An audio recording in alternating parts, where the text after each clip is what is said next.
package already. That's good. So I can get it on my iPad.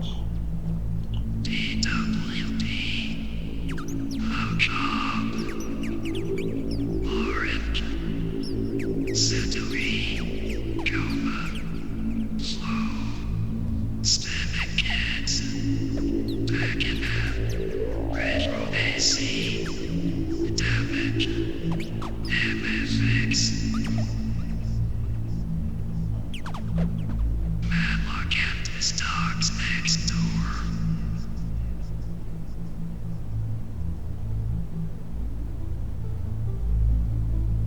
Okay. Let's see if the sound is okay.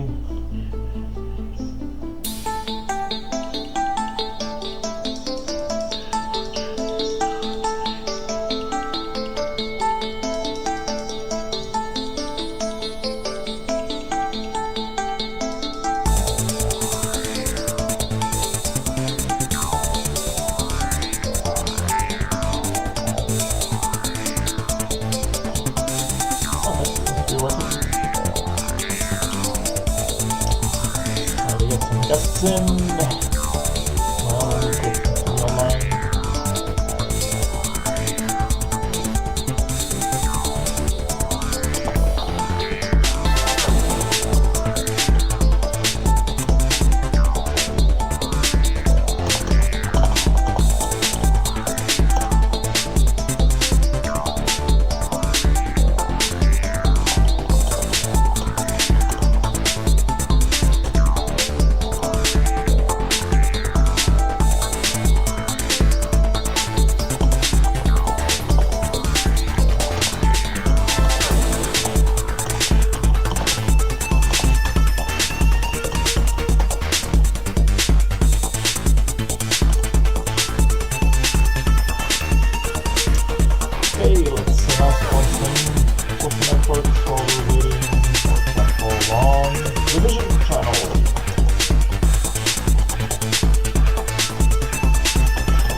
Seems to be online. Noby also seems to be online.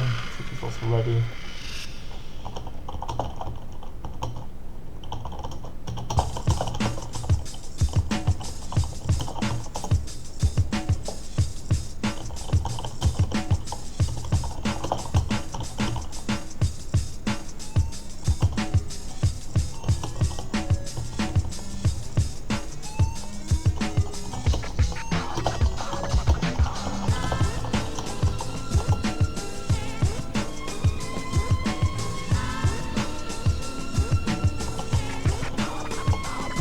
Had some problems with Noby's camera yesterday, but apparently a reboot fixed it. Who knows?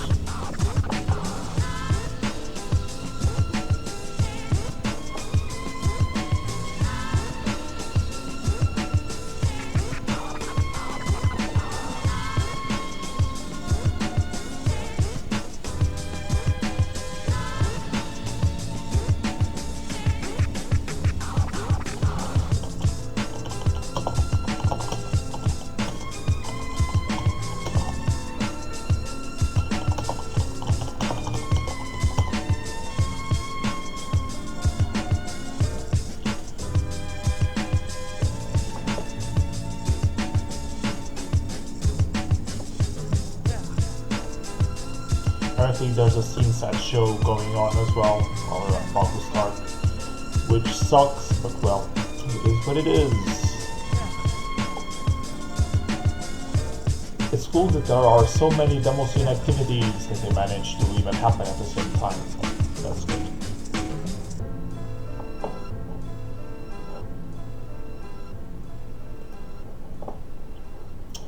Okay, I'm on Facebook as well.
Global volume might be a bit low. Let's see if I can fix that.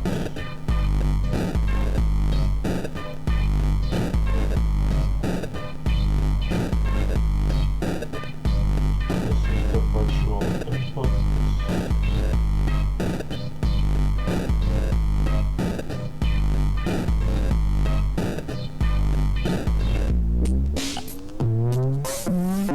Desktop audio is taken from wire on input.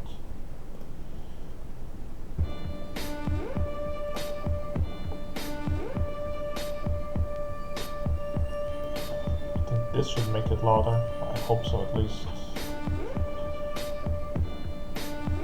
But I don't see the difference in the...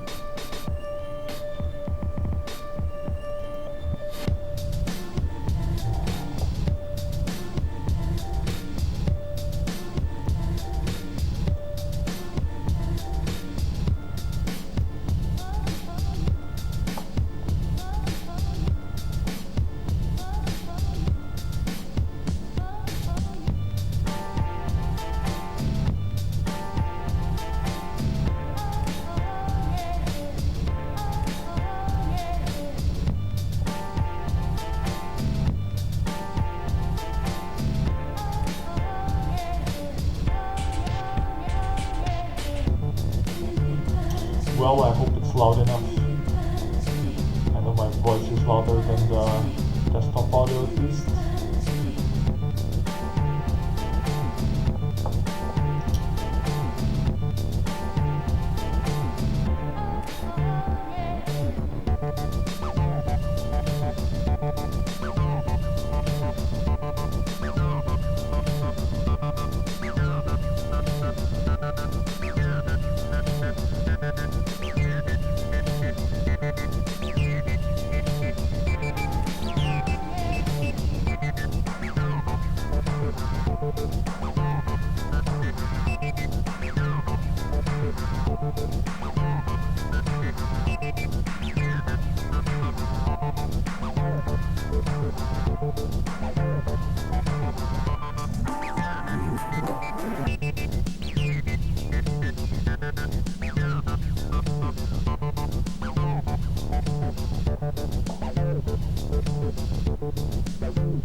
This desktop audio input should really be louder. Let's see how I can fix this. So I have some minutes till the show starts. Would be nice if I could fix this somehow.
And my sound was muted, okay.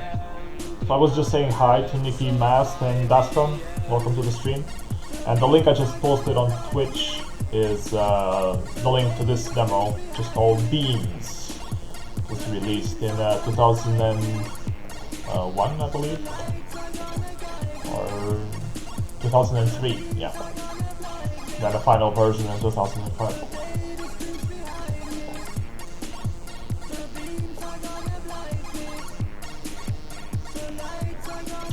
Okay, seems everyone is ready. Let's give it a try, see if we can get some hosts in. Yesterday we had some issues trying to get everyone in. Hope today will be easier. Hello. Oliver's still doing connection. Hey Drift, hey Noby. Hello. Noby, you look like a movie from the 80s. You're all neon. With green and purple colors. That looks cool.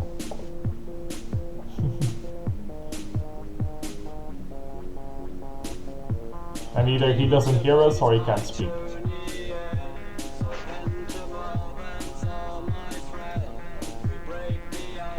Looks like he can't hear us.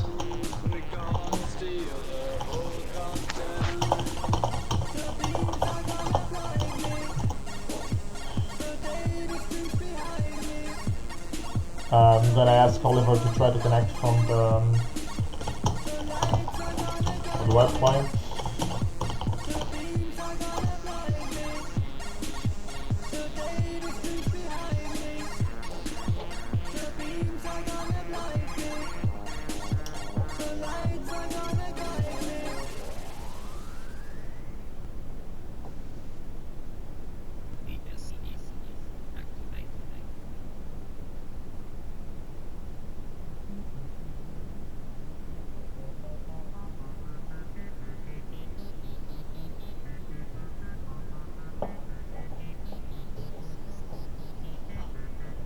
Yeah, Noby looks extremely experimental today.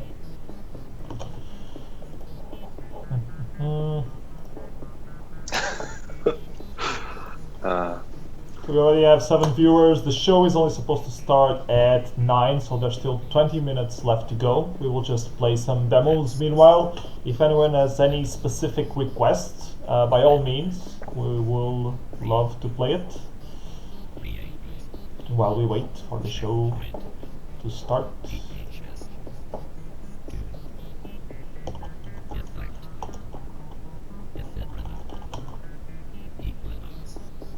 Oh, Noby turned off the power strip by mistake. Great. Great try from the phone. And Paranoid from Paradox, which will also join us, is trying to join conference call at all. Yesterday we had a lot of problems just trying to join a normal desktop conference call.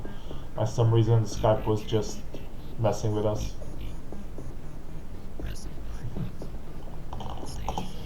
Yeah, Noby is debugging. He's telling us on the chat what's going on. Can you hear me? Yes, we can hear you. Yes. Yeah, I just have the laptop right now. I was plugging in the mic on the power strip and I just pushed that thing down there and it just pressed like the on-off switch there, so everything went down. Great. Yeah, well, I'm just restarting. It will take a couple minutes. We hear you a little loud, so maybe you should adjust your volume, but otherwise we hear you good. Well, I mean, I'm just temporarily using like the laptop mic. It's okay. probably pretty shitty. Yeah. So. Okay, we have a request for Haujobb You Should. I will look it up, add it to the playlist.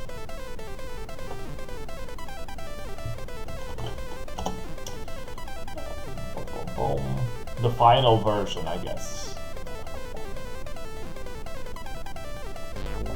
Now I can hear you just fine. Can you also hear me? Yes, we can hear you. Yeah, we can hear you. No video. Ah, now I can see you too. Oh, there you go. Okay, now we have you on. My camera looks really weird. I just noticed that's not what I set it up. Right. Noby still has some technical difficulties. Anyways, I'm gonna fix the cameras on OBS so people can actually see each other. Try make this one for will be for Drift. Noby's in his own vaporwave neon future. I mean, if you look at like the profile picture that I have on Skype, that's how I set it up yesterday. I can't it look like exactly like that right now, but I don't. Whatever, good enough.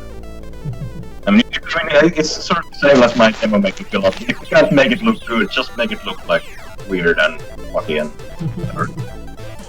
That also works. Okay, Noby, can you sit on the place where you're going to sit so I can frame your face? Okay, yeah. Pretty much like this, or maybe range I'll probably will be. Okay, that looks good. Thank you.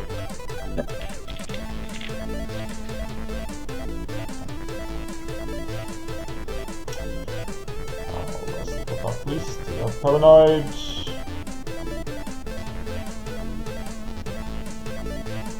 I'm still awake.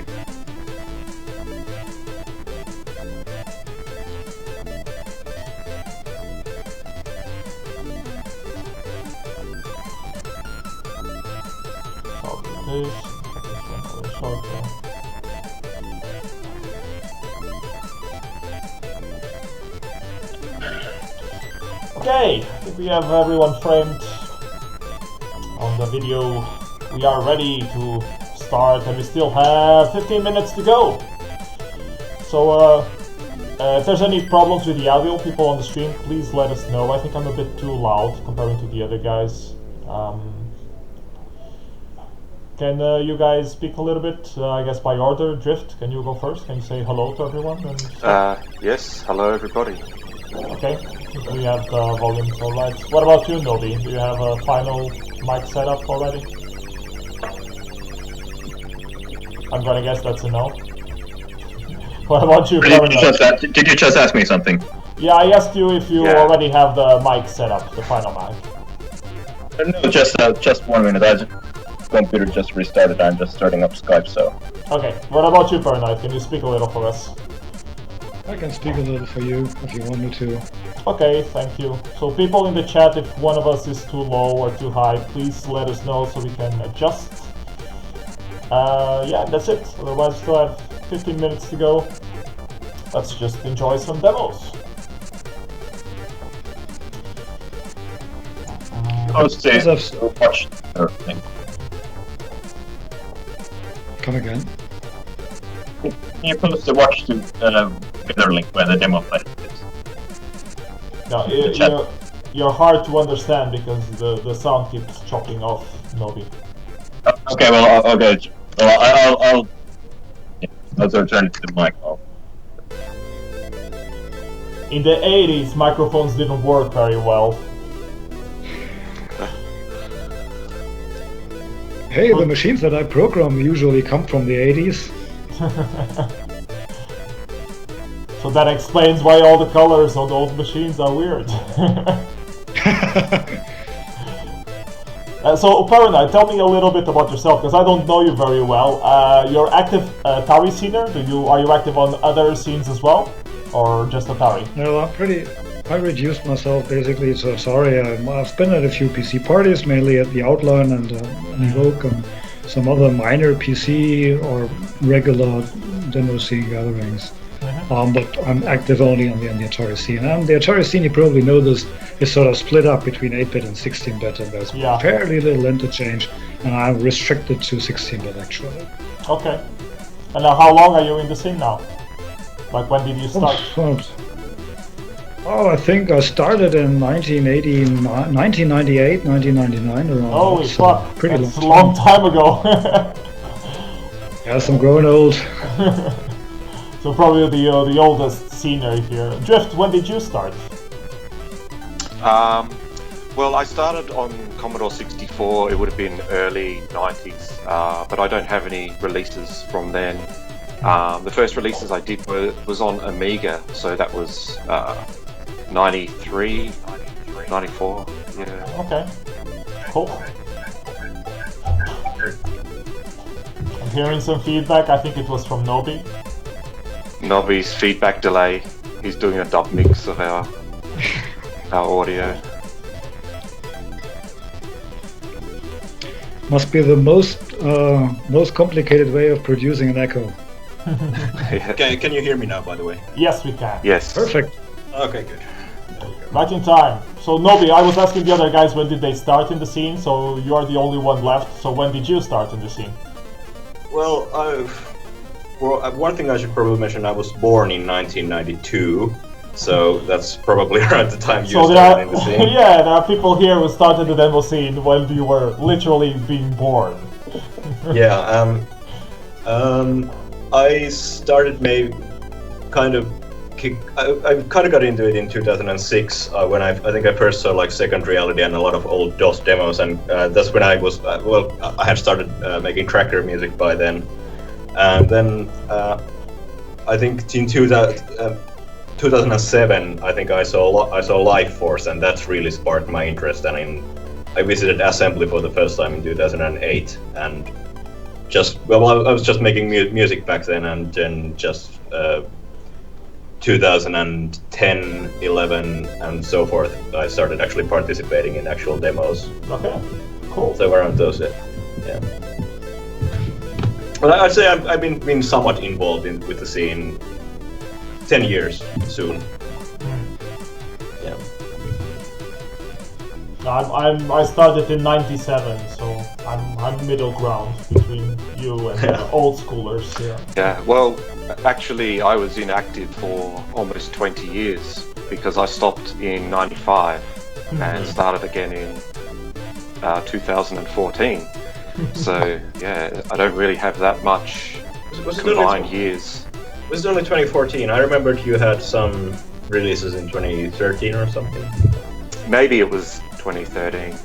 I think 3 years ago, or maybe 4 years. Okay. Yeah. I mean, I have this awkward tendency to remember a lot of people's scene histories better than they do themselves. Which is not to like brag or anything, but I just browse Poet too much sometimes. At some parties, I was administrator of Poet for a while, for a few years, and at some parties they called me the Google man, because when someone had any question about the scene, they would ask me, assuming that because I know Poet inside out, I know all the releases and all the names, and I knew a lot, but I didn't know everything. So there was this particular event that we went. It was a demo party event of some sort, where there was a lot of drinking and not that much demo partying, but we watched demos and we had some compos. Anyways, we had a special compo, which is the quiz compo. And the quiz compo consisted of, we would ask a question to one of the persons. The person would have some time to get it right.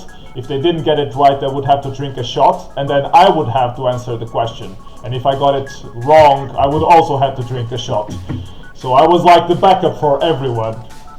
And unfortunately, they missed. Some questions were tricky, and I ended up quite drunk on that one. Because I also didn't know that one. Or I knew, but I answered it a second too late, so... You know, free booze, it's free. Yeah, be it mandatory or not, so... It was a special drinking game that they invented. Can you post a Watch Together link? I don't know. Yes. Well, I can post it to you, but you shouldn't pass it along to anyone else. Yeah, of course. Actually, I should probably hide it from here. I will post it on the chat. There we go.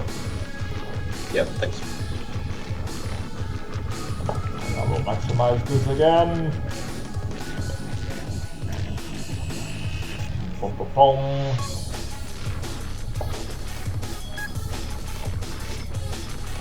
And this demo that's playing right now is called You Should by Haujobb.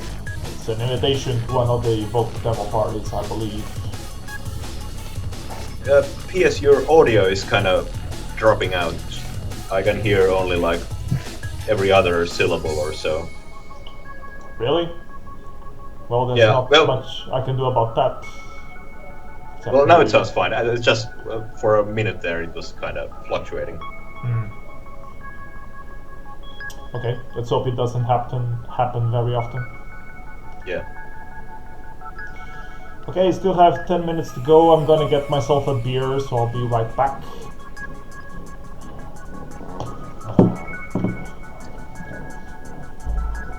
I think it's too early in the morning for me to have a beer. Well, I'm German and I usually don't drink beer, so... I actually don't drink beer so often either. I prefer wine and other similar things.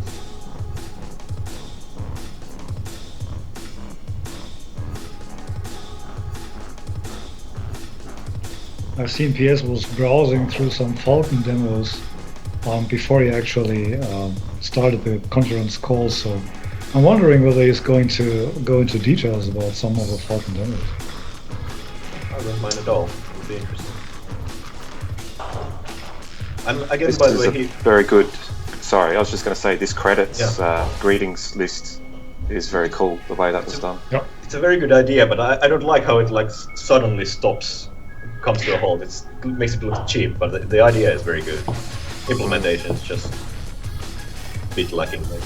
I'm hearing some of the audio of the demo soundtrack through probably someone's headphones. I've got both. That's why I've got two headphones on. Hopefully it's not me. I don't think it can come through. Yeah. I've just switched it off. Do you still hear it? No, it's stopped. So I'll switch it back on. Do you now hear it?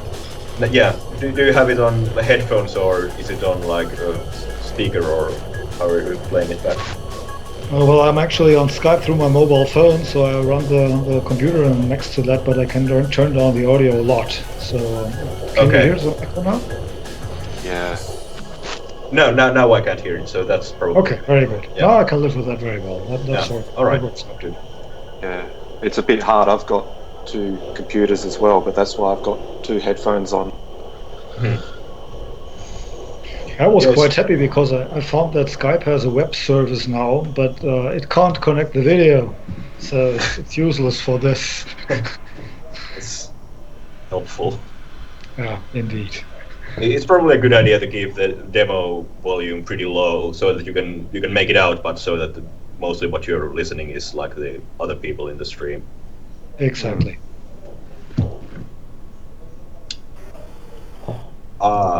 This is one of my absolute favorite demos. Yeah, despite all like the technical advancements in the Atari 2600 platform, I think this is still absolutely my favorite from that platform. This is definitely one that kicked it off, right? Yeah, it's one of the earliest ones of this new generation.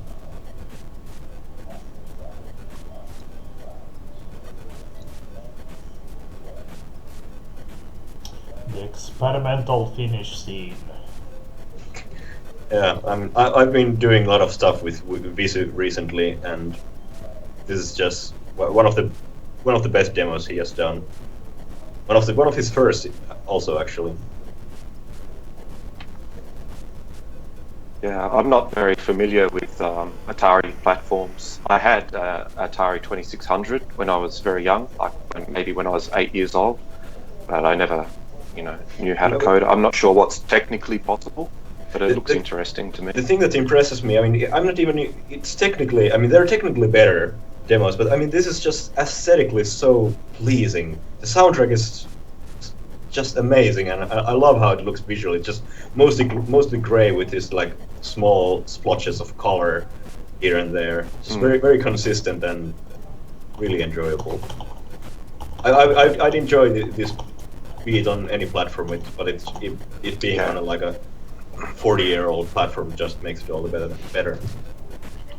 Well, I think the thing with that is good design lasts forever, whereas something technical, pretty soon it becomes someone else will do something technically better, and then it's redundant. But good design, you can enjoy that 20 years later. Mm. Well, the 2600 is definitely not good design. Yeah. If you consider the platform itself, it's not. I know. I've seen Visu's seminar on how you program, and other seminars too, and it's insane. Mm-hmm.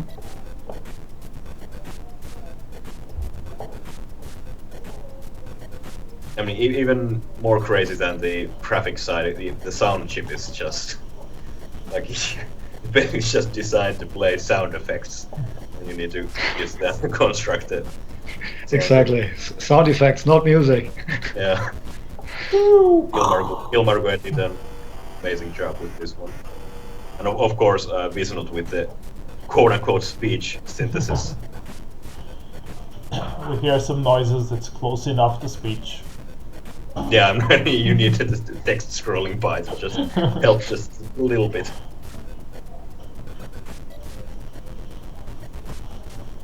Actually, I've seen people use a tracker on the 2600 on one of those flash cartridges on the Silly Venture. So most people actually make their music on a PC with some sort of tracker tool. There is one. One was presented at the Silly Venture, but people really also sit in front of the machine using this tracker with a joystick. That is definitely hardcore. Like a tracker running on the Atari Z2600. Yes, exactly. How? I mean, I understand you can do this like little effects with 128 bytes of memory. How do you make it like an application with that amount of RAM? How does that work? How do you keep that in memory? I suppose they have memory on this flash cartridge. Oh yeah, there has to be. That's a common thing, was that you had like a memory on the card itself. Do you have the Twitch link, by the way? I could post it to a few places. Twitch.tv/PS enough. Okay. We were going to say, CXW just asked if we could comment on this. There's a few people actually right now are trying to make some tutorials and how to get into coding demos, making demo things. Yeah, I was searching for that he page. wanted us to promote his website. Yeah. I don't think it's actually up yet, so I'm not sure why he wants to promote it. He has an initial wiki page. If you take a look at the screen that I just put up, well, it's still under work, but the idea is that it will aggregate the different sources for Demoscene stuff. And this started from a thread on Puet, which I will post. It's ID 1088.2. And the thread is called demo tutorials/resources, and there was a lot of talk happening there, people giving resources for programming on different levels. Some people talking about shader toy kind of stuff, more for shaders, others more for bite-size coding.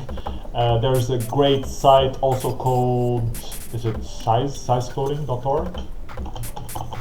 Let me test. For the tiny, yes, tiny code. Yeah, I can't remember the name. It's sizecoding.org. So it also has a lot of information about coding for DOS stuff, doing 128 bytes, 256 bytes, doing everything in assembler. And then there is also win4k.github.io, which was actually me that resurrected it into a more modern version, which also has a lot of links to stuff if you want to get into 1K and 4K and 8K. So this thread on Puet was mostly about these kind of resources and trying to getting them into a single place, and that place is being led by CXW now, and it's going to be on howto.planetd.net. And this is just a starting page. It's not by all means finished, but he asked us to talk a little bit about it. And if there's anyone watching the stream which wants to get more involved in this, please come to this Puet thread and just, let us know your thoughts and what way you can help. And yeah.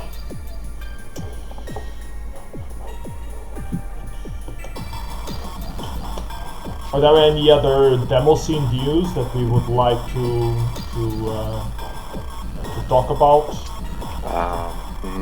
Not that I can think of.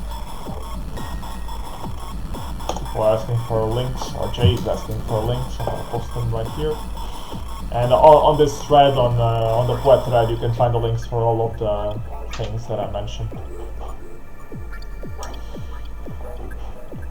Okay, we're just watching Megablast for a few more minutes, and then we are about to start the show. It's already 9 o'clock, so I guess I can start introducing people while we wait for the demo to finish. So welcome everyone to Mystery Demoscene Theater 9000 episode 8. We are about to start watching the demos from the previous month, or the best ones that we gathered through a completely biased voting process. So we usually have in Helsinki this thing called Demo Night or Demo Klubi, where we watch all the demos of the month and we vote, and we end up with a list of the best demos of the month, and that's the list that I've based the playlist from. To help me commentate, I have with me today Drift, all the way from Australia. Say hello, Drift. Hello. It's on my left. And then I have with me Noby from Finland, also. And then I have Paranoid from... You're German, right? Yes, that's right. Hi, everyone. So we have a very good representation today. Singers of different platforms and stuff. Drift was mentioning it to us a little while ago that he was initially active on Commodore 64. Now he's more active on the PC. Noby himself is a PC guy, and Paranoid is heavy into the Atari scene. So yeah. Let's get started watching some demos. I will stop this playlist. I will start the other playlist, which is this one, and we will start with Koherent by Konvergence. And Koherent by Konvergence is a web-based demo, all made in JavaScript, I believe, and it was released at the Vortex party in Finland in November. And Noby, were you at the demo party? Can you tell us a little bit about that? Yeah, it was demo party, I think mostly organized by Speaky, who has been involved in organizing a lot of other parties too, but this was his, like, I think his first main organizing job. It was in early November at Tampere. Where was it located? In Tampere. It was at this fairly remote location, but very good and very homely location. That, of course, a Finnish party had a sauna, and of course, I think about like 120 people there. Was it on the same location as Stream? No, it was completely different location. Okay. And this demo actually won the first place on the compo. I should probably have first place. I probably should have switched the order. Sorry about that. It's an okay demo. It's good because it runs on browser, so it shows what you can do on a modern browser nowadays. A lot of 3D stuff. But I find it a little bit basic on the forums. Yeah, it's made by I think Jaloma? and he's from Evo Flash, and music is by Minomos and Legend, of course. Everybody knows who Legend is, especially. Legend is a legend. Especially on the Finnish scene. Yeah, quite self-descriptive name. Well chosen. Yeah, I've seen a lot of people doing browser or JavaScript demos these days, and it's pretty cool. Because of course it's also portable over different platforms. You can watch it on most browsers.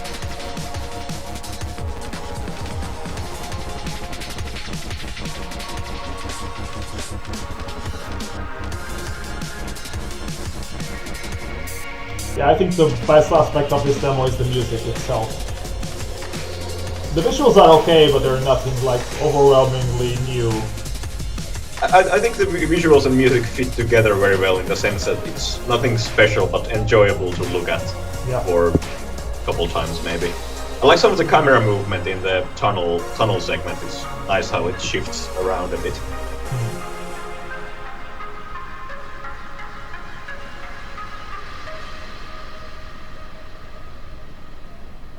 Koherent. Oh yeah, Poro. That's the other guy from. They're from Wide Load. The Wide Load. I love the name of that group. Yeah.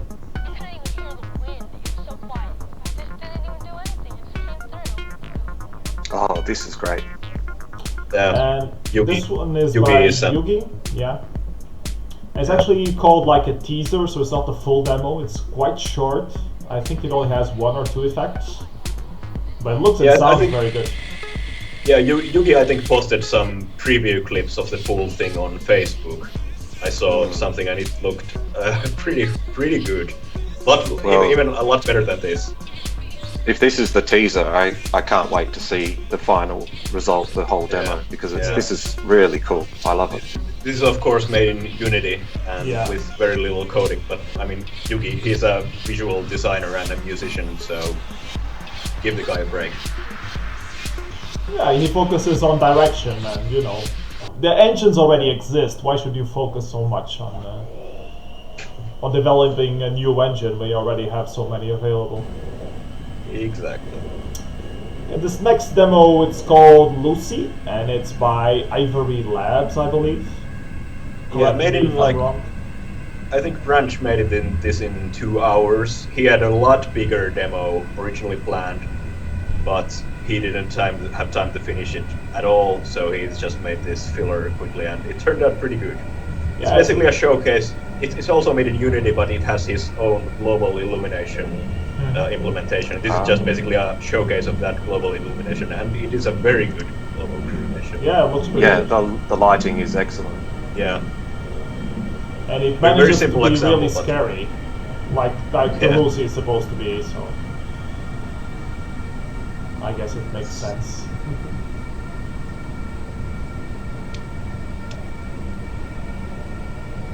It's evil.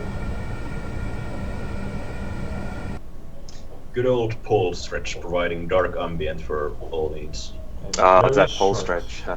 Yeah, it is. Big secret. And this one is by Epoch. It's actually by Noby himself, who is here with us.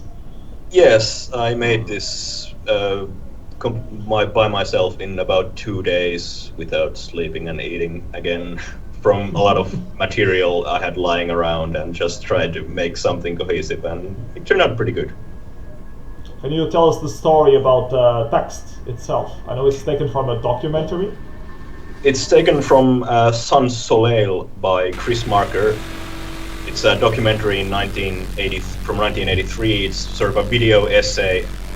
I'm not gonna get into like what the essay is about, but it's just I accidentally played that YouTube video of that clip while making this, and I just realized that this is actually something that very much resonates what I'm trying to tell with this demo, and then just put those texts up there at the beginning, which I think it gives it that nice context. So this is about just like that.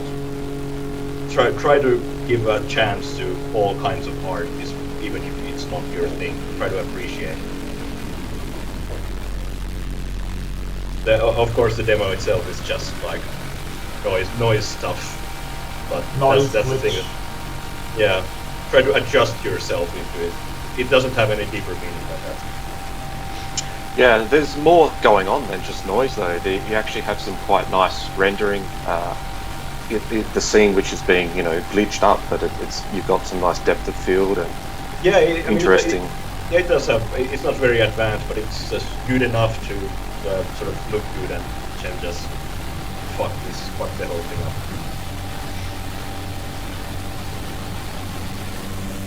Yeah, Jai is saying that it reminds him of a demo from me. He's used that I make only noise and glitch demos, so...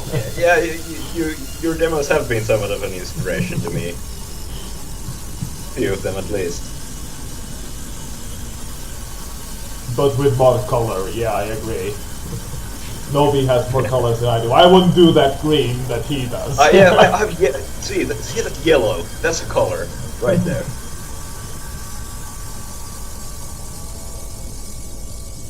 Yeah, but I like this one. I thought this one was the best of the compo, and you only got second place with it. I was too drunk to vote for myself. Otherwise, I think I would have won. That was why. Yeah. And none Now of my everything is friends explained. weren't sober enough either to vote. Okay, this next one, this was not from Vortex, this was released outside of a party, and it's actually a Cracktro. Yes, you heard it right, a Cracktro in 2016. And it was made by Razer 1911. And people gave it shit because it was like 1 megabyte big. And they analyzed it, and the megabyte was actually all for the logo. The logo itself is 1 megabyte. Yeah. But otherwise, the intro is really cute, and I think it works very well. You have those reflections and stuff. I mean, Well, it's very cool that it's a homage to like a classic, you have chrome balls over a checkerboard. I mean, that's just classic crack intro. Absolutely. And this is perfectly how you would make a modern Cracktro. I didn't know that they still made crack intros. Yeah, I mean, it's. I usually don't like Cracktros at all, but if you're gonna do like a modern Cracktro, this is along the lines of how it should be done. Yeah. It's good rendering, and the demo scene pop music is nice enough, and even the scroller is readable, somewhat readable. The scroller is readable, and it has some fuckings in there in the old school style. Oh yeah, of course. Flame Wars. Did it have like a fuckings to Donald Trump or something? But, Yeah, they were accusing the Fairlight guys from being a Trump supporter. Oh yeah, something like that. Because one of the old Fairlight founders, when he stopped his activities, he went to America and he is part of the Republican Party and has a very high position. And there was this article like exposing that he had a piracy background, which was funny at the time. Well, he probably didn't like that news popping up very much, but it was funny for the Demoscene people who saw it. I missed that one. It was a couple of years ago already. Ah, okay. I also like the way that they changed, they put the time of the day, it changes, give a different vibe, Yeah. that's a nice touch. Yeah, it's a good implementation of like a evening dusk and midday look. So Paranoid, tell me, for you this new school stuff is like you have no clue how any of this works? Oh, I'm not completely clueless, but this looks like an Amiga Cracktro propelled into 2015, so it's perfect. Yeah. Definitely perfect. Exactly. I mean, I assume it's ray marching with the reflections. So Yeah, it's coded by XT95, who is one of the best in the ray marching side of things, and so most likely. I mean, it could. I mean, it's pretty well. It could be, I guess, just analytical ray tracing also. But then you look at the soft shadows, which is kind of a giveaway that it's using the usual tricks. So most likely ray marching.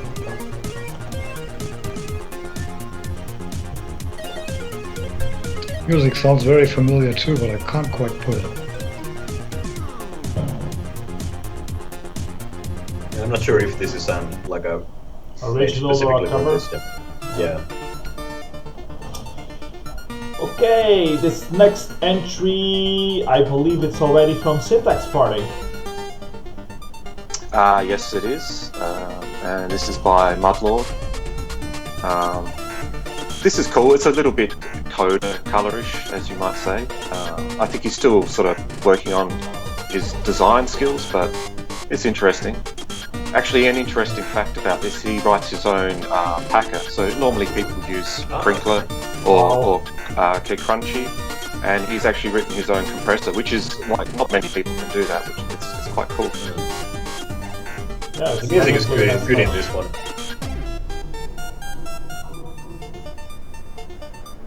I like the glitches in the music and the pans that they do with the glitches. Yeah, it's a nice track. It was cute. Probably a tracker module, like an XM or something. I'm let me not check. sure. Let me check real quick if this actually is an intro. No. Or, I think it was like 96k, wasn't it? Yeah, I think that's I think true. yeah, 96k. Yeah. I think Mudlord usually does like And the 96K. music is actually by it's- Dascon, who is in the chat right now. Yeah, it's So, an hello, XM okay. hello Dascon. Yeah, just a comment feeling. He's saying it's an XM file. And Vizi is requesting Variform free. We do have Variform free on the playlist, so do not be afraid. We will show you Variform world domination.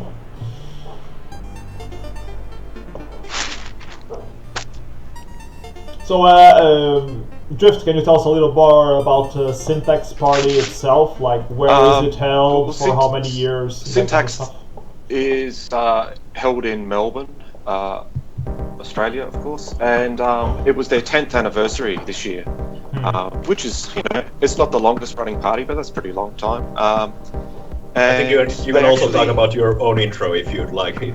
Yeah. Sorry. Well, I made this one actually quite quickly. It pretty much uses the same demo framework that I used from the one last year with new scenes. And yeah, I only had a few days to make this. A couple of these scenes, like this one, with the reflective floor I originally made, because I'm using screen space reflections for some of these scenes. So these were started off as just test scenes for the code, and but this is all ray marching, they look right? quite nice. It's a combination. It's ray marching with some traditional polygons as well, and they're blended together. And yeah, and then some post-processing effects. So normally with ray marching, like for example in this scene with the building, all the reflections are ray marched because the reflections are coming from off the screen. But the other scenes that were showing before with the wall in the background, I'm using a screen space reflection. So yeah. You said you used some polygons in this. I wasn't actually aware of that. What is? Yeah. Well, yeah. What I do is I do a ray march pass first, and when I'm ray marching, I also write to the depth buffer, and then I can do a second pass later and render normal polygon geometry, and it will blend in with the ray march scene using the depth buffer information. So yeah, all the text, for example, is actually on polygon planes, but the like the ribbon effect and things like that are ray marched. So it's just a combination. Is the background ray marched or polygons? Yeah, like actually, the background wall. Yeah, it is. It's actually just a flat plane, and I rendered out a height displacement map, which it gets applied onto that. Okay. Yeah, and there's some small particle effects. I really like the visuals on this. Yes. Well, I like the way it all warps and twists. I think it looks kind of cool. Yeah, it's very mature. Like you know how to take your time, and nothing moves too fast. It's like the exact right speed that it's like the music especially draws you in, like, and you didn't even notice it slowly changing up. Yeah. Yeah. Well, also because there are not many scenes, so I have to play them slowly to draw out to fill out the time. the content. It's called. So yeah, that was the 10th year anniversary of Syntax, which is really cool. And the guys that organised the party are really great, and they had a very cool venue this year as well. Mostly the groups that show up at Syntax are always Disasterarea and Onslaught. Is this correct? Yeah. Yeah, from what I've been seeing on the results and it's files. also a bit more of an old school focused party. So they have a lot of Commodore 64 and Amiga and old DOS demos there, which unfortunately we don't have any videos of those to show. No Atari, no, not this year. I'm gonna pause this so we can talk a little bit more about Syntax itself, because this entry is already no longer from Syntax. Oh, well, I was just going to say that there were actually quite a lot of entries into the compo from on Commodore 64, and there was a really nice DOS demo, but we don't actually have any video captures of those. So the Australian scene is lazy to put stuff on YouTube. Actually, the binaries aren't even released yet. Is this correct? No, the Commodore 64 ones are on CSDB. But yeah, there's no video captures.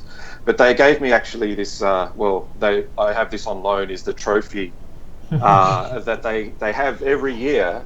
So that has 10 years worth of winners on that trophy. Every year they add each winner their name. Yeah. So I'm borrowing that for a year now. So okay, it's pretty cool. Okay, let's move on with the show then. And what's this playing? Insane Vector Eye Candy. I believe this is the winning entry from CompuSphere. And it's for Amiga. I don't know why it's half an hour. I guess it loops in the end or something. No, it's. I think it is really that long. It's quite. Only Amiga makes it possible. Yeah. Let me check real quick if it does loop, but it's still it's quite long. So yeah, this is the first place winner of CompuSphere in Sweden. Yes. And is this AGA or? This is I think it's like a vanilla. No, it's OCS ECS. At least on Poet, it's OCS ECS. Cool. It's insane!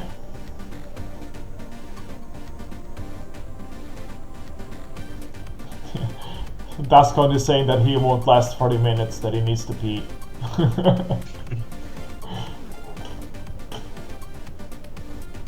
Yeah, this isn't exactly my taste. I mean, it has all the right ingredients, but all the wrong design. Like, I shouldn't really comment on the code, but I mean, the code-wise, it seems good to me, but it's just presentation is like doesn't make sense. Why did it make it this long? Because they can. Because with Amiga, it's possible. Yeah. Actually, the Commodore 64 demos are much longer than the Amiga demos, so yeah, I wouldn't bitch yet. I was going to say that's something that you see a lot more on the older platforms. They seem to do these 20-minute long. I don't think they do that much on the Atari, but we have an expert here, so Paranoid, are there very long demos on Atari as well? Well, I mean, the early demos, they usually ran until you pressed space, just like on the Amiga, so they basically loop forever, but you're not referring to these, are you? No, I don't remember a demo that long. We released our demo in March this year, and it runs for about 7 minutes and was considered too long, so I suppose Atari demos are not that long.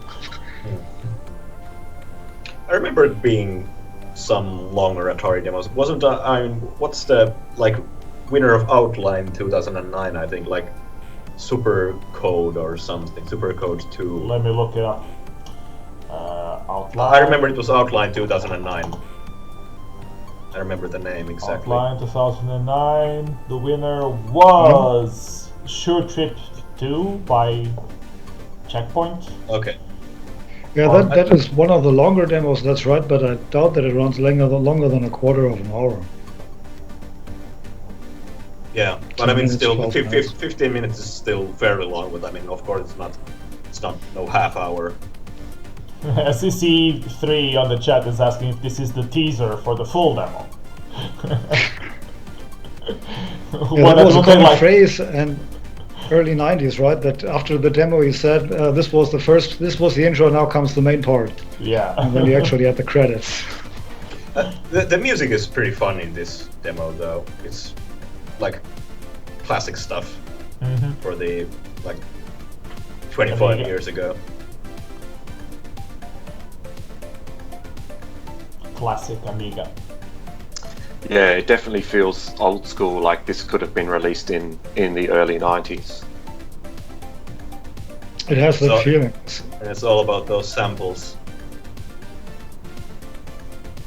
This part sort of reminds me of the Newman demo on Atari 8-bit. I don't know if you know that, but I think it has some reference to that.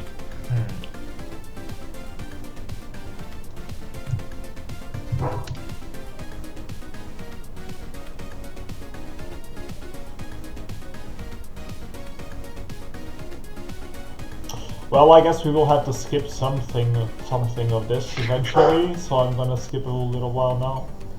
But always more rooms, and then we have credits. Okay. Oh, the demo seems nice, but we are trying to keep the show within an hour and a half, so I will skip to the next demo, which is Robot Gang, which is also an Amiga entry, and it was released at Capacitor Party 2016, which I believe was in France. This was the only entry at that party, so I'm not entirely sure. And it was the comeback demo from an old Amiga coder called Skynet. Oh yeah, I remember this now. This is a very nice one. Not overtly refined, but still very competently made and enjoyable. We never run out of cubes, don't we?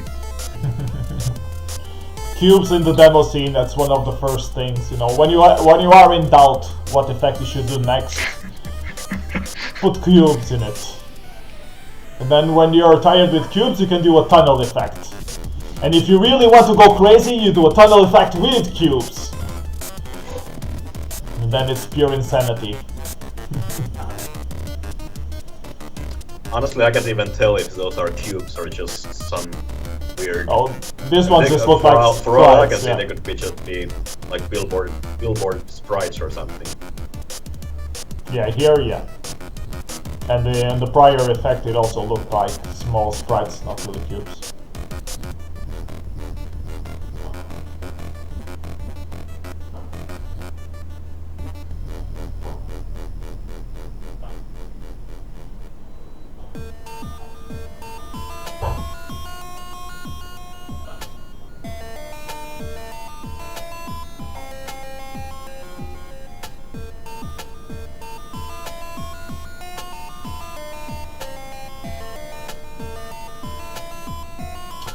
Okay, I'm gonna skip the credits on this one as well.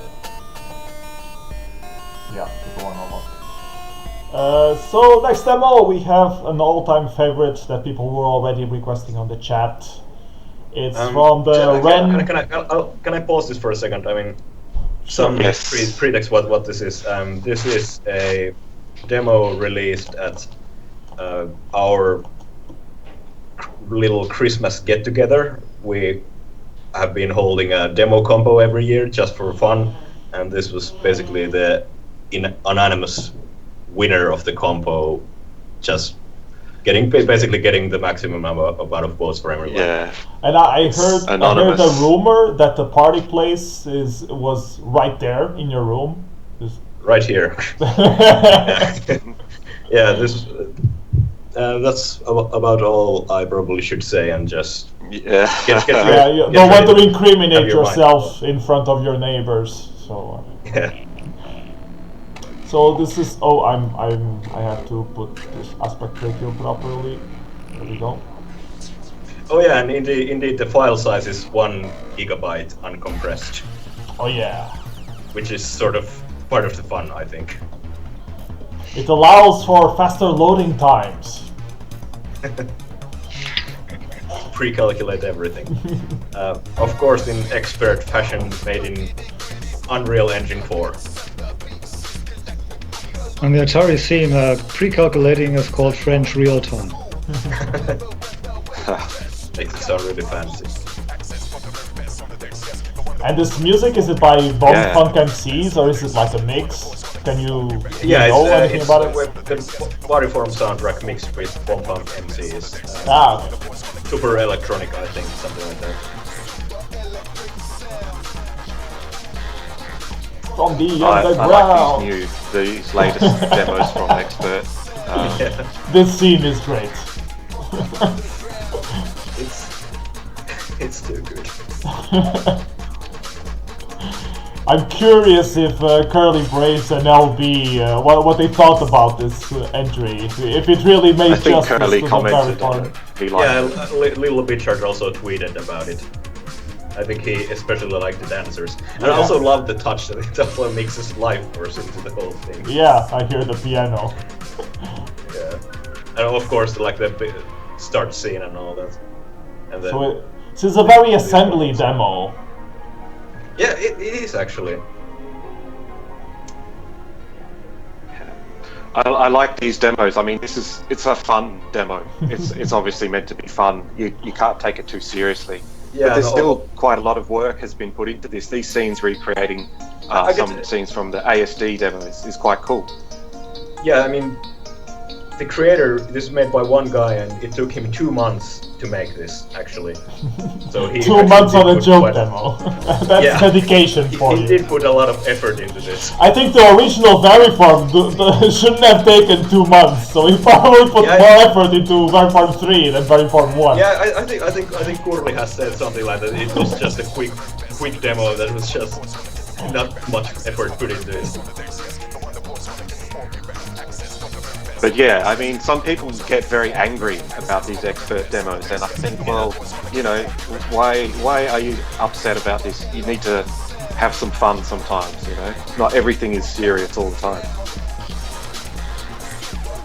Yeah, that's the good thing about the demo scene. You can do whatever demo you want. You have creative liberty. It's not a job. You can do whatever you want, and either people like it or they don't. If they don't, it's their problem. They don't have to watch it again. I'm watching this motion capture dancer twice, you say, like creative freedom, and I'm just Yes. When you I think went pretty clean as well.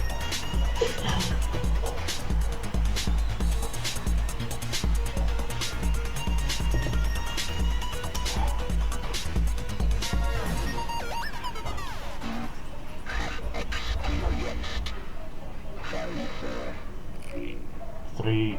You could even tell that the vocoder was different and everything. Yeah. Close enough so it sort of fits, but just to make it a little bit. So yeah, so this was probably the best demo of the whole month. I don't think there's any point in... Why even continue this? Just end it. Yeah. End the show. We should have played this on the first demo to start the show. It would be a lot shorter show. Just watch this, and then we could go home. How convenient. It's been re-released every month, just for that purpose. What's this? Okay, this next entry, I believe it's already from Silly Venture. Yes, right. Do you know the name? I can't. Yes, I know it, but I can't pronounce it. Sorry. It's. Let me I mean, of check course, the I'm results. Finnish, so I need to know some Swedish. Let's see. Stickmygg och motmedel. Stickmygg och motmedel, something like that. Yeah. Stickmygg och motmedel. You're supposed to be Finnish, and in Finland you also have an official language of Swedish, so Yeah. you should be able to pronounce this perfectly. So Yeah, I think I did a passable job. It's a full screen twister. I never seen a That's a twister nice being twister. full screen. Yeah, Yes, and it's that's actually cool. mixed with the plasma effect, so it's nobody has done that before, and I can't really tell why, because on the Atari SC that's fairly simple to do. But only DHS came up with the idea, so apparently they made it first. Innovation. You've always lacked some effects, and then all of a sudden people come up with things that everybody afterwards says, "Why didn't I think of that?" But Yeah, somebody it was needs so to think of obvious. it first. Exactly. Sometimes the hard part is just to come up with the idea, not necessarily that it's difficult. That's right.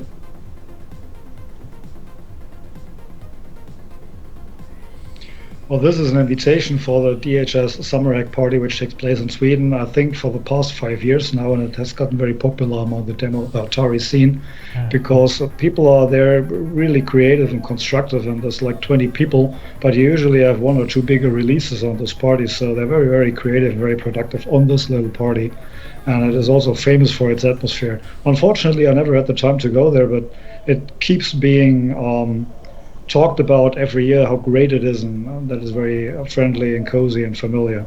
Yeah, Summer Hack. I heard about it. Yeah, I hadn't seen this before. This is a very nicely designed and coded little package. Very good. Of course, once you imagine that the sunset is a butt, it all looks another way. But well, someone had to bring it God. up.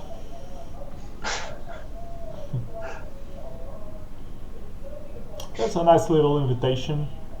And the weird thing about Silly Venture is that it has like 5 different demo compo, because they separate all the different little platforms. So this one was actually the classic Atari demo. Let me actually check the results files if this is the official name.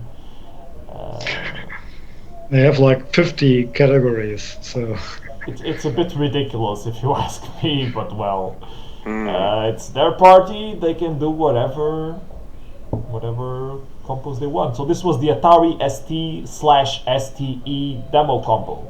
We got second place. And this one got first place. And it is by... I lost location. Where was it? It's called Back to School. It's by Mystic Bites.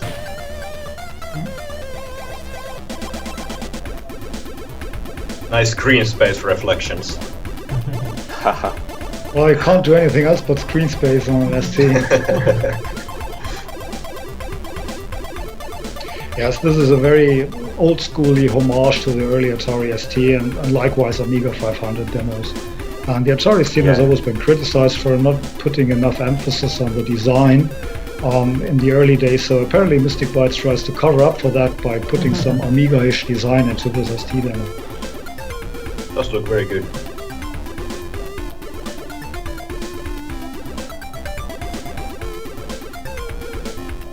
Yeah, it is very Amiga-ish. It always was interesting to me that Atari has its own style, even though the Atari ST and the Amiga have some hardware similarities, but the demos that people make with them are very different. Well, in the early days, the Atari programmers ran after the Amiga programmers because the Amiga programmers wanted to show off what their machine can do, and then the Atari programmers were in the position to show that they can do it without all the custom chips. But usually the Amiga programmers were a bit in front, and so they focused a bit more on design than the Atari people did, because the technical aspects were usually more important to the Atari people, which doesn't mean that there are no stylish demos on the Atari, but the majority, I think, is a little less well designed than the Amiga demos were at that time. It's a panda! But this demo has very nice design.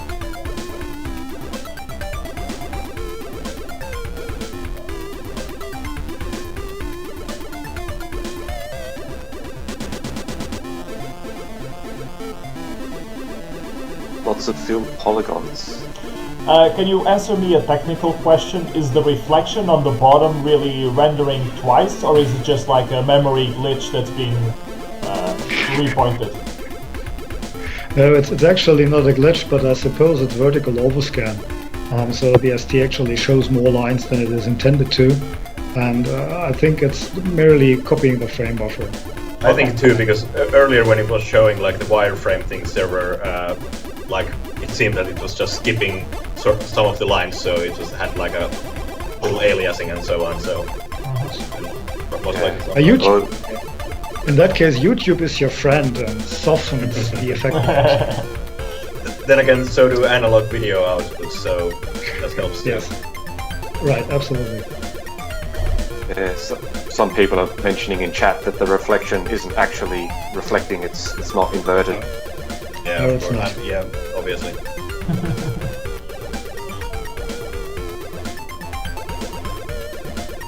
So yeah, of course on Amiga it's quite trivial because you could change your bit plane pointers to do that. On the ST you trick. can't. On the regular ST you can't. That's basically just a frame buffer, and the video chip goes through the whole frame buffer without you allowing any interaction. Yeah.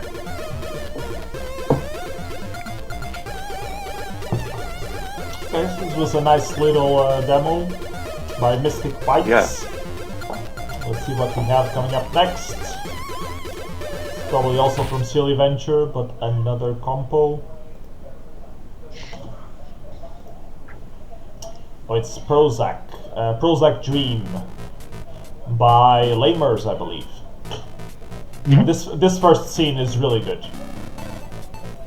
The Atari XL platform seems like a very obscure. I mean, it seems like it should be very obscure, but there are some very, very good demos on this platform. Oh, And this it is has cool. color! Yeah.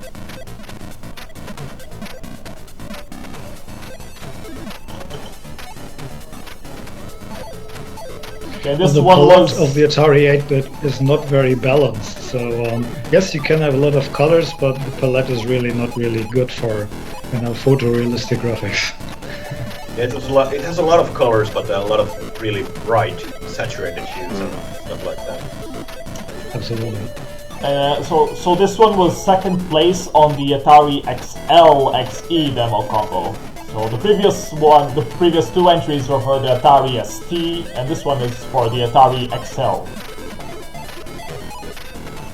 Yes, the Atari 8-bit scene is very, very strong in Poland because I think Atari used the opportunity to sell their stock of Atari 8-bit machines in Poland and back then Eastern Germany. So the machine basically has the same reputation as the C64 had in Western Europe and Poland. And producing a graphic or a screen, bitmap graphics that size is not that easy on the Atari 8-bit. Seems to be That's very cool. seems to be an homage to that one C64 demo a couple of years ago, which had. I mean, I just noticed the owl is basically a replica from that one. Was that Coma Light? No, but it was.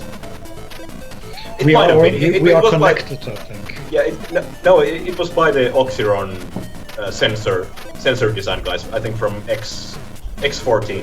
I think X 2014. I think it was We Are All Connected. Isn't that a Fairlight demo though? I think they were involved, yes. No, okay. One of those. If PS returns, we can ask him. Okay.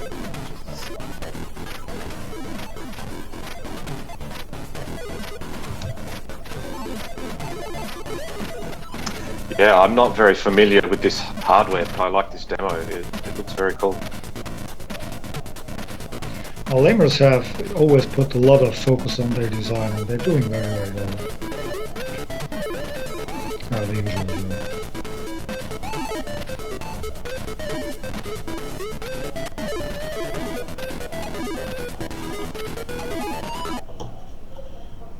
Okay, I'm back, and this demo was not on Poet. I had to add it, the one by the previous one that we just saw, and I believe it was because it's still the preview version. It's like 30% done or something like that, and I think they were waiting to do the final version before uploading. So I apologize to the authors if I misstepped putting it on Poet. I just wanted to have the results all filled up. And this one should be the winner of the Atari XL XE demo compo. It's called Unmech, and it's by Agenda.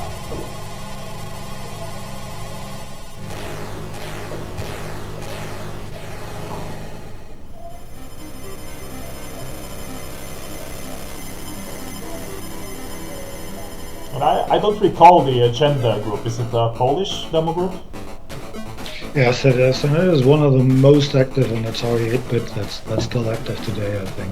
They had basically one entry in the compo on every silly venture, and they are a very competent team, very skilled, very experienced. So their demos are both stylish and technically really very advanced. There seems to be a lot of concentration on design and like good stylistic choices on certain platforms, and the Atari XL scene certainly excels in that regard, pun intended. Sort of. I mean, in the early days you had all these 8-bit groups running behind the C64, very much like the Atari ST people back then ran after the Amiga guys, and now all these 8-bit platforms have found their old style. Spectrum demos don't look like C64 demos any longer, and Atari XL demos don't look like C64 demos any longer, so they have found their own style, and I really appreciate that a lot. Yeah, that's very good. Diversity is always better.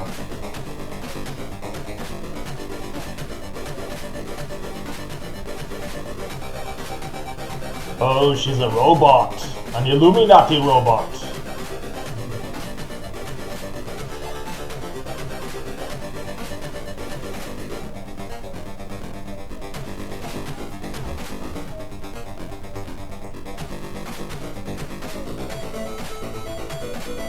The sound's pretty good as well. Yeah, it's great. Good music. Yeah, does it have like two sound chips? Because I'm definitely hearing this in stereo. Yes, they have a modification of the Atari 8-bit that Atari had planned back then but never sold the machine with the two pokies in it. And there are trackers that support it, and there are demos that support it. Okay. There's even a SID cartridge for the Atari 8-bit, so there's software where you can play SIDs on the Atari 8-bit.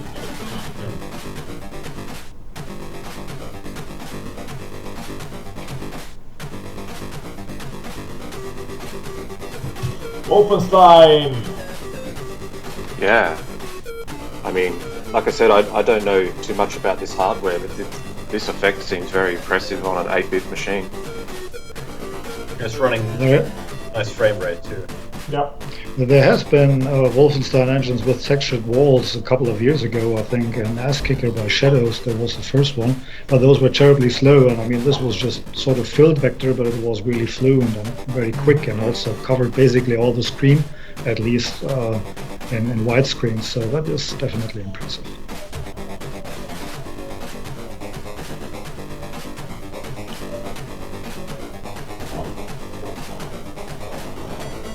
Why is the android playing with a ball? Oh look, a cube! It's not a ball, it's an orb. Oh, it's an orb, okay. Distinction. I apologize. Orbs are important. Okay, so he's free to play with the orb all he wants. He looks like he wants to kill me anyways, so... I think it's one of the chrome balls from the Razer cracking tray. Yeah, he stole it. Very likely.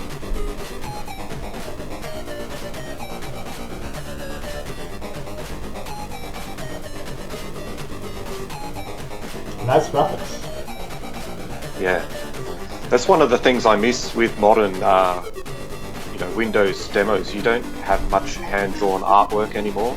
It's great to see this really cool pixel art. I think it's really hard to incorporate in any sort of 3D rendering because it needs to be like it needs to be very like carefully integrated into the rendering, and it's just otherwise it'll look very weird. This is Agenda, a little tribute to one series made by Mech Demo Group. Oh, that's why it was called Unmech. Okay.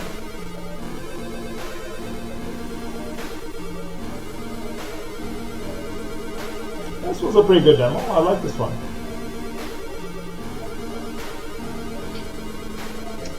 Solid.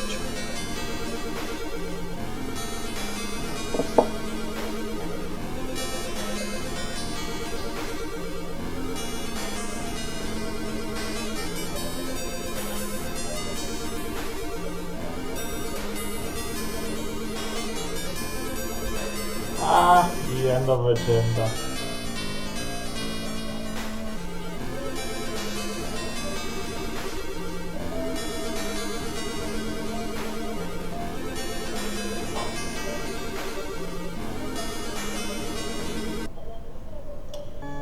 Okay, next entry, the wheel. Something about the wheel that makes the world spin. We try to figure out what is the name of this one.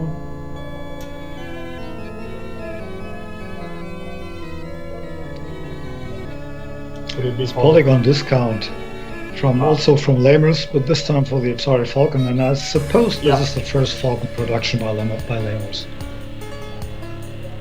And this one got second place on the Falcon demo combo. Well, there's probably one thing I should be saying about the Atari Falcon. The Falcon is easy to get started, but it definitely requires you to optimize your code fairly early, because at 60 megahertz it was rather modest even for 1992 when the machine came out, and it has definitely a problem with memory bandwidth because the video chip steals most of it when you switch it to true color. So Lamers apparently got started on the Falcon. I very, very much appreciate the effort, but you shouldn't really expect a very technical demo from a group as the first production on the Falcon, because Falcon demands you to thoroughly optimize your demo. I think a lot of the most best known Falcon. Let me ask you. A lot of the best known Falcon demos have been like the ports of the TBL on the Amiga AGA demos. Yeah, that's what I was about to say. There are a few demos, or the highest rating demos for the Falcon are actually ports from the AGA. So how close is the Amiga AGA with the Atari in terms of specifications and that kind of stuff? Well, those ports you just mentioned require a certain accelerator card on the Falcon that is not overly popular, and this is the barebone machine. Okay. The barebone Falcon is similar to the Amiga 1200. It has slightly more powerful CPU. It has a true color mode, which the Amiga AGA apparently lacks, but it also has a DSP 56001 clocked at 32 MHz, which you can utilize to speed up things, and we're going to see that in the next Falcon demo. But it's very unlikely that the Lamers actually use the DSP for anything else but replay audio, because the DSP is terribly hard to program. And since this is a first entry on the Falcon, I doubt that they have been using the DSP for anything. So all the effects that you see are basically calculated by the CPU, which is a 60 MHz 68 or 30, so it's not that powerful. And to get started, I really like this demo a lot because it's very stylish. It has a typical lamer style. It's fairly unique with all those sail and we're in business. And I like that greetings with logos with supermarkets and demo groups. That was very smart. There's little touches like that actually make a lot of these demos memorable.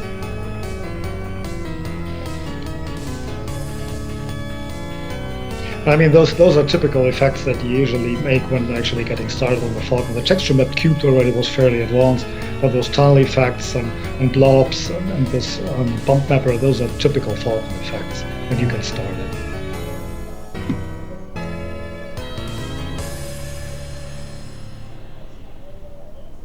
Okay, nice demo. And I guess next we have the actual winner of the Atari Falcon compo. Or no, this is not. This is the repeat, so I guess there's a... Oh, what is... If we could do things like that on the Falcon, we'd be pretty happy. No, that was a bug. Yeah, that's weird. We should be watching Electric Night by Dune and SMFX. Playing now. Well, the internet was telling me that Noby was playing the previous entry, so it's all your fault. Noby. Yeah, for some reason it was showing me all the time that I had picked like the last video, but I just let it play. I didn't touch the thing at all. It's the Taurus from Ekspert. And the Noby, they have your color scheme. They have the vaporware look going. Oh yeah. Well, it's just missing all the teal and like the turquoise, blue, green stuff. Almost there.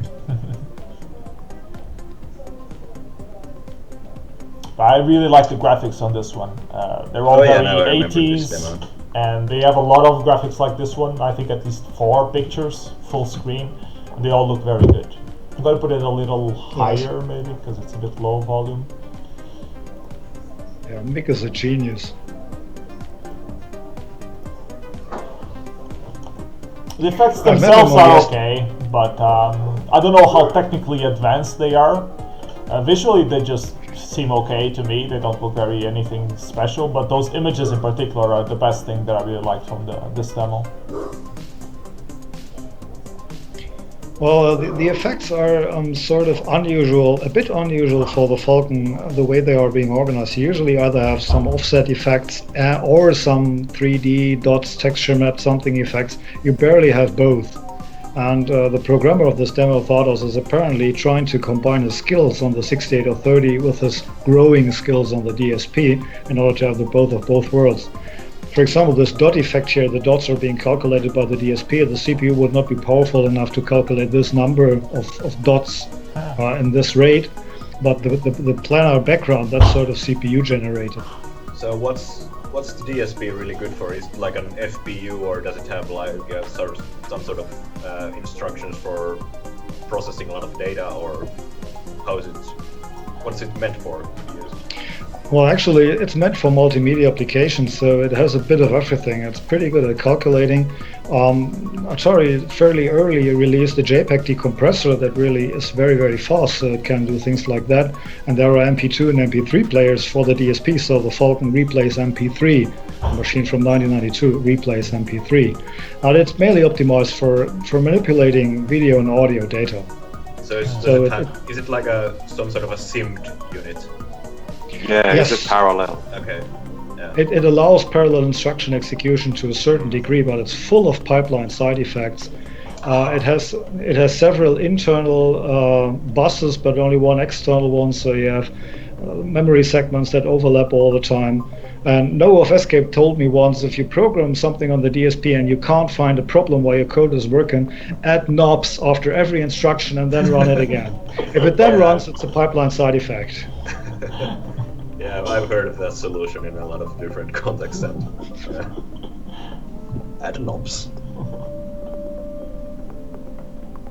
But the CPU and the DSP, they can naturally work in parallel. The DSP doesn't have memory access, so you need to feed it data and retrieve data from it, which is also pretty slow on the Falcon.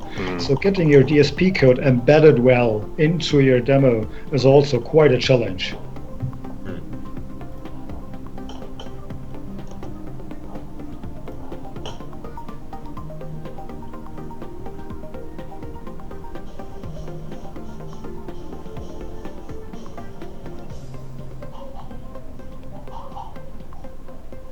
Rewind to 1986. Ah, bubble. Plop.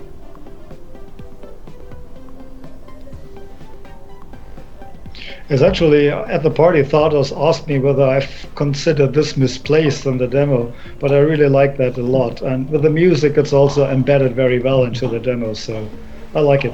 It is misplaced, but it's cute, so why not? And it is from the 80s, so... Yeah, it fits the theme. I don't see a problem, really.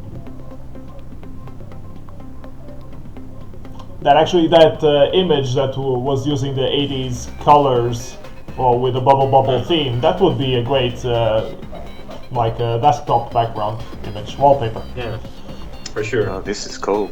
This is cool. Yeah, real Wolfenstein 3D. Yeah. Actually, you have seen this effect before in Falcon demos, but not in that size. This is basically full screen. It has a lot of textures, and it's still moving pretty quickly. And there he shows that he can also handle one more sort of reflective 3D object. So he's definitely sort of showing off. Sort of reflective, aka environment map, isn't it? Exactly. Very fake environment map, but well.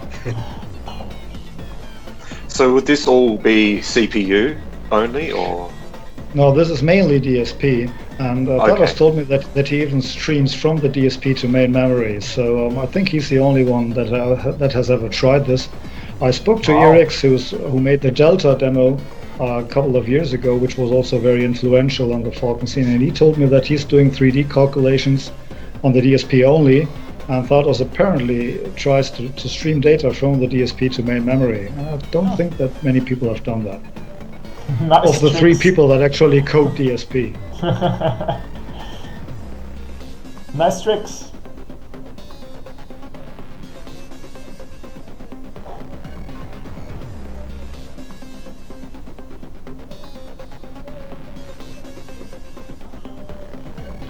We just wanted to show that you can also do ceiling textures, not only floor but also ceiling. That's why the screen has been added.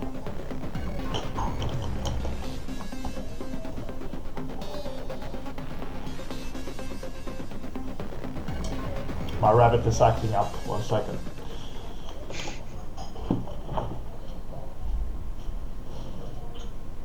Yeah, very cool effect. Very impressive. Yeah, it's also, for the size, it's very, very fast. What do you mean for the size? On the Falcon, come again. Was it like a sort of somehow size limited, or was it a full demo? no, I wasn't really referring to the size in kilobytes. I was referring to the actual size the effect has on the screen. Screen. Okay, yeah. Because you usually have this effect only in a very small window, and this was basically full screen. So Yeah, He certainly. explained some technical information. Yeah. DSP only.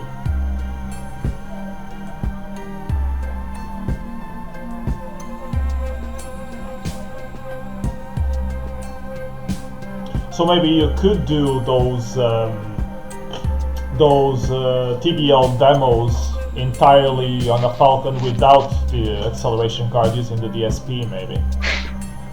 not entirely, because the DSP is sort of limited with the ROM access, and it only has 32 kilowords of ROM been given that only the DSP can access. But if you look for some productions of Douglas M. Little called DML or Pixel Twins, he has been coding DSP very well, and he has ported a Quake engine to the Falcon that runs on the standard Falcon in suitable speed. It's like that's very impressive. You can find it on YouTube if you don't have a Falcon at hand. That's very cool. Yeah, I didn't realize the main processor on the Falcon was so slow. So 16 megahertz. It's it's only this. Well, it's slightly faster than an Amiga 1200.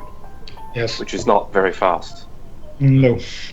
And the Falcon has 16-bit wide system data bus, so memory access really is the bottleneck inside the Falcon. Especially when you run it in true color and the video chip steals most of the memory bandwidth. Okay, this one is Mr. Caterpillar and the Tale of the Turquoise Twisters by Genesis Project. And it's actually, I believe, 8K. And it's for the Atari VCS. The only thing that bugs me about this pun unintended is the how it's so out of tune, and I know it's very hard on the Atari quote-unquote sound chip. Well, it's a sound chip, not a music chip.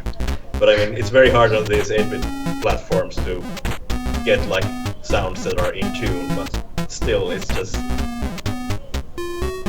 you should maybe like design around it a bit more than just settle with like the dissonant notes. I believe I heard or maybe seen a YouTube video or maybe it was an article of someone explaining that the math on the VCS was slightly wrong.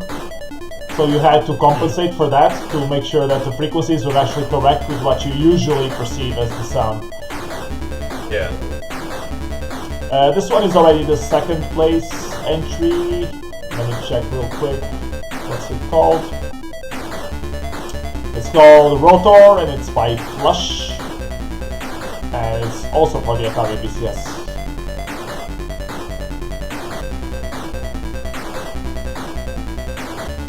And one thing you see on the VCS entries a lot is these raster lines effects, because apparently they're easy to do. So. No, you actually get them for free. The 2600 doesn't have a frame buffer, it only has a line buffer, although the CPU has to draw line by line, always being ahead of the raster beam. So you get the raster lines for free because you need to synchronize all your code to the raster beam anyway. And then you might as well change the background color register and then you get these raster lines. The thing that strikes me about this demo is that it very much tries to look like just made on a more advanced platform. And it does succeed in it, but it's not still doesn't go really far enough. But it's a very I think this was one of the first demos by this group, and it's very good in that regard. I mean, this zoom rotator, this must be difficult on this platform, surely. Yes. I agree.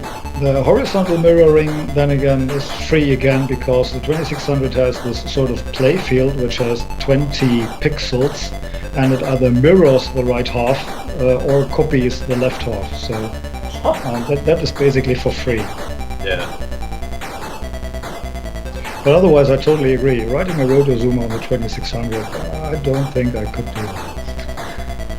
It's there were blocks of big pixels, so. We're saving some calculations there. I suppose.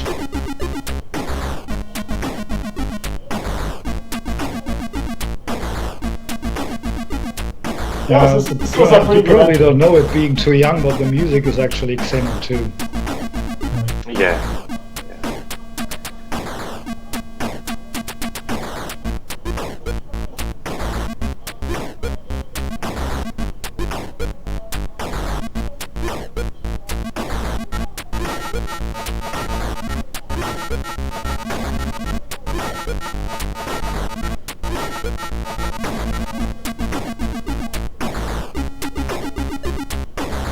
Not sure whether it's endorsed by David Whittaker.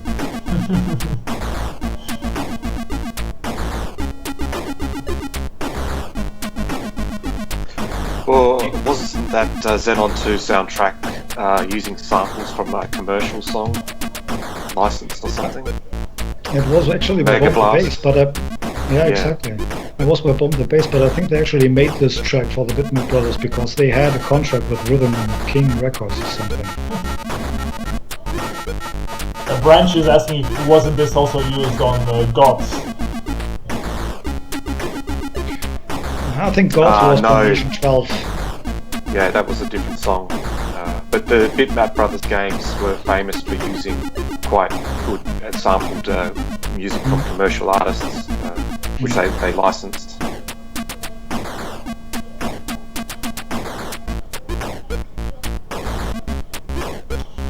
Okay, and next we will have the moment that Ardi has been so longly waiting for. We will have the winner of the VCS demo combo, which was Chiphead by what group was it? Altair. And this is a remix of a famous PC demo called Ziphead, I believe. Yes. Which it would have been a lot better if this was the remix of Zip Horse, which was a lot better version of that demo, featuring horses, obviously. I'm gonna put the sound a little louder. The only thing I'm missing about this really is that there should be a lot more bass in the soundtrack, but I mean, of course, you get what you get with this platform. I mean, given the restrictions of the platform, I think they've done a very good job of on the sound, trying to emulate the original. Yeah. The sound and the visuals as well. I mean, it's quite cool. I really like this because this is again a case of that I like using this very limited platform to make it appear as if it was done on a much more sophisticated platform. And if only this was like a fully original demo, that would be just lovely. But even as a remix, that's going on in the chat is saying that the music is better than the original.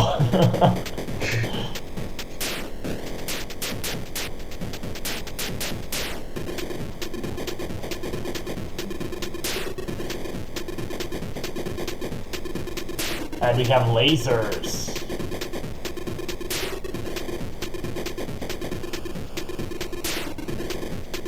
Well, the 2600 doesn't have any high-res graphics objects. You can only draw players and missiles and a ball. It's basically designed for Pong games.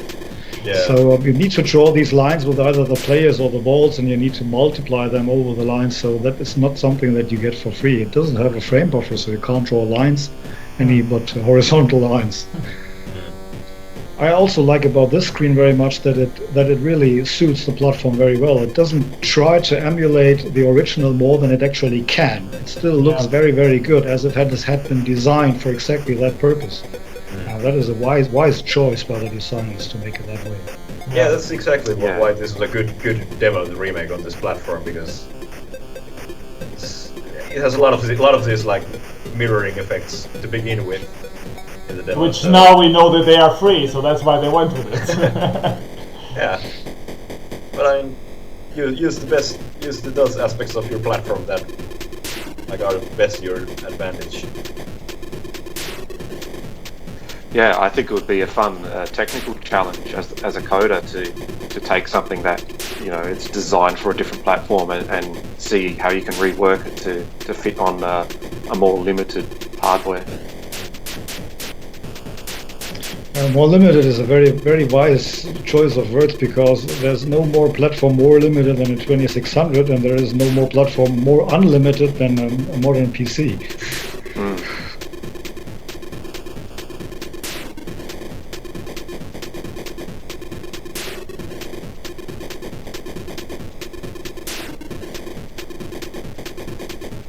Eat, sleep, ship, repeat.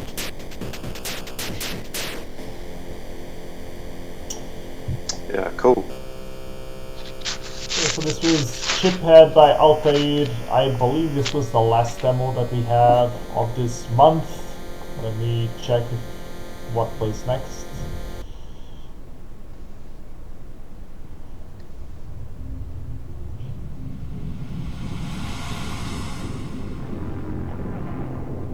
Yeah, this is already the first one. Yes. So we are done for the demos of November 2016. What we would like to play next is a few demos that are hidden gems. I only got one entry so far, the one from Drift. So I've been trying to pick one here. I don't have set choice, but you can just start playing the one Drift picked. Well, it is hard to pick. Most of the ones I wanted to show, there were no video captures of them, so I ended up picking something. It's not necessarily a hidden gem. I I think a remember. few people have seen this, but I remember. I picked this one mainly for the music. Yes, I really it like has a the very music. good music. I don't remember who made it, but she's a very good musician in Japan. Yeah. But it's right on my tongue who made the music. It's anyway.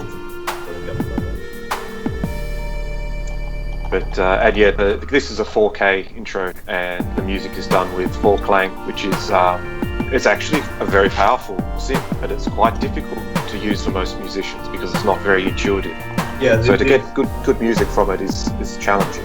Yeah, this does obviously use a lot of preset sounds that come with it, but despite that, this is one of my favorite tracks that have been made on the synth.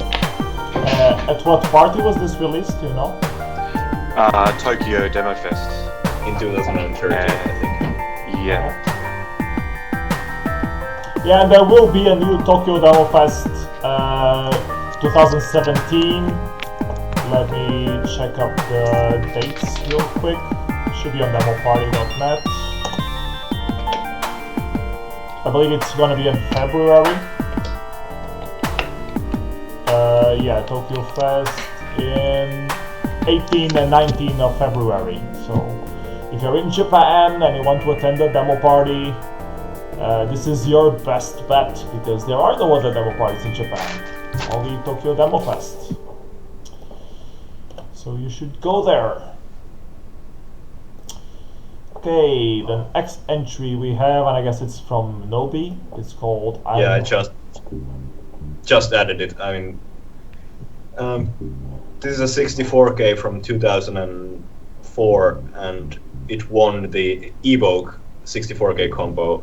But it's for some reason, this is somewhat disliked on Poet at least. But it's one of my favorite 64K intros. It's very minimal but very sophisticated design. People have such strong hatred for IKEA without any reason. Yeah. It can be done in 64 kilobytes. This is called Anruf aus Sweden, which I think is German for phone call from Sweden.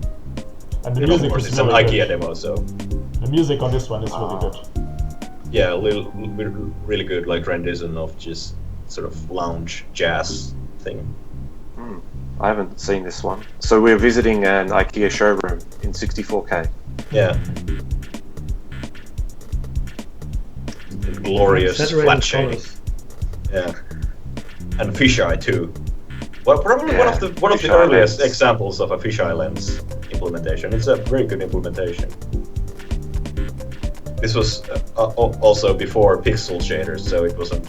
I mean, you can sort of see that it's sort of, I think, does some vertex transformation or something to change maybe their like world position to do the fisheye impression.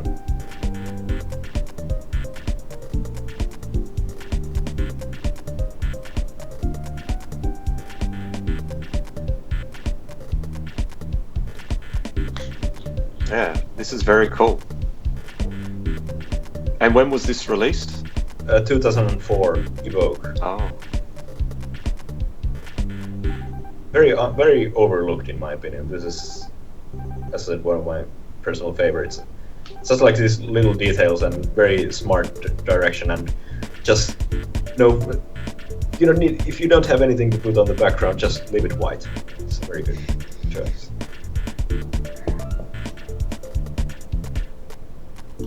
yeah, that's just a vertex distorting for the fisheye. Unique. Boom. Yeah, that was very good. Okay, we're missing an entry from you, Paranoid. Do you have any demo you would like us to see before we head out? Oh well, how about a groundbreaking Falcon demo on Sonoluminescence? Sure, that sounds I mean, good. we had the silly venture entries, so Sonoluminescence by Avena, I think, would be a good example of what a standard Falcon can do. And I think it's from 1997, so sort of the end of the first active phase regarding the Falcon. Can you spell how do you spell Sonoluminescence?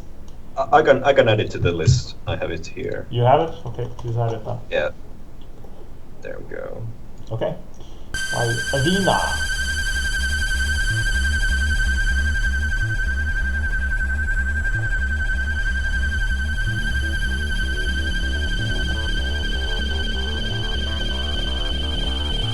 This was one of the early demos, or one of the first demos that really exploited the DSP a lot. I think a few before that, before this demo actually have done, mostly Falcon demos were using the CPU only because the DSP is so hard to program.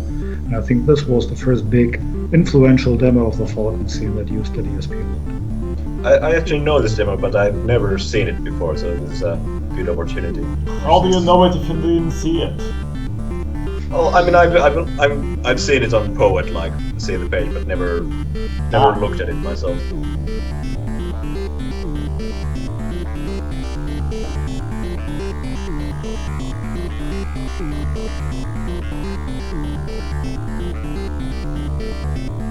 The music actually is an AON, Art of Noise.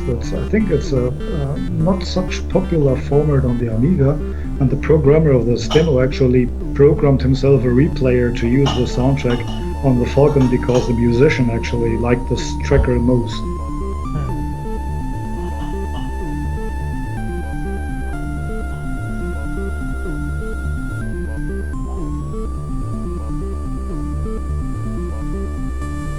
Hardy is thanking us for our comments on the Atari, so that's mostly for you, Paranoid, so thank you for your insight. Yeah. Happy to help. I agree, I learned a lot of things too. I never really knew much about the Atari hardware, and it's quite interesting. Yeah, the DSP stuff especially was very new to me as well. This is the only strength of a Falcon because, like already said, it's pretty close to the Amiga 1200 otherwise, slightly more powerful thanks to the true color graphics and the slightly more powerful 6830, but if you really want to have impressive demos on the Falcon, you will have to code DSP.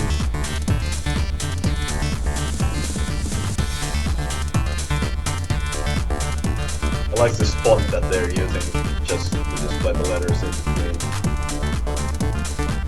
So is this music sample based or is this synthesized in real time? Actually, it's sample based and the effects are basically applied in real time.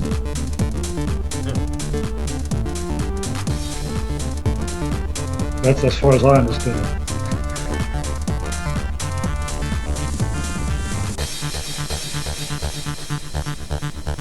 Yeah, it's just using very raw waveforms. I thought it might be actually real-time synth. Yeah, that's true. It might be yeah, at least like sounds like very like FM synthesis like. Yeah. You of course know, as your recent adventures in the. Well, I just started making a synth, so I'm listening a lot to how all music is made in demos now. This is a cool effect. Yeah. It's morphing. We used to see a lot of these effects in the 90s. Nowadays we don't see them as much. I suppose most of them are Terminator 2 inspired. True. Yeah.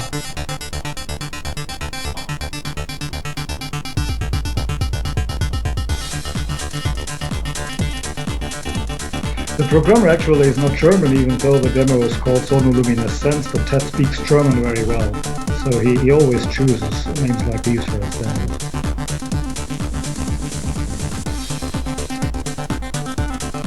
So from what year is this?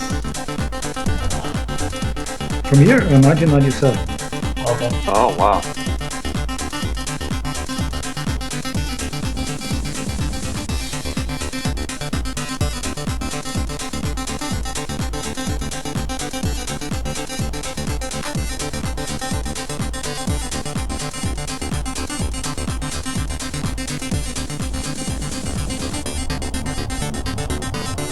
Style effect!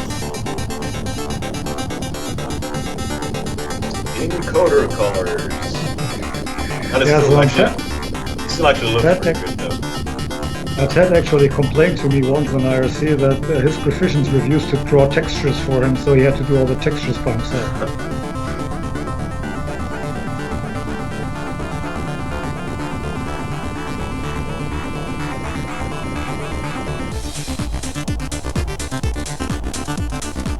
some of these effects remind me of the colors that you would see on those Jam demos from '97, I believe. Those fishes in the beginning, they look like it, and I remember they also have these kind of colors of the purples and gray greens.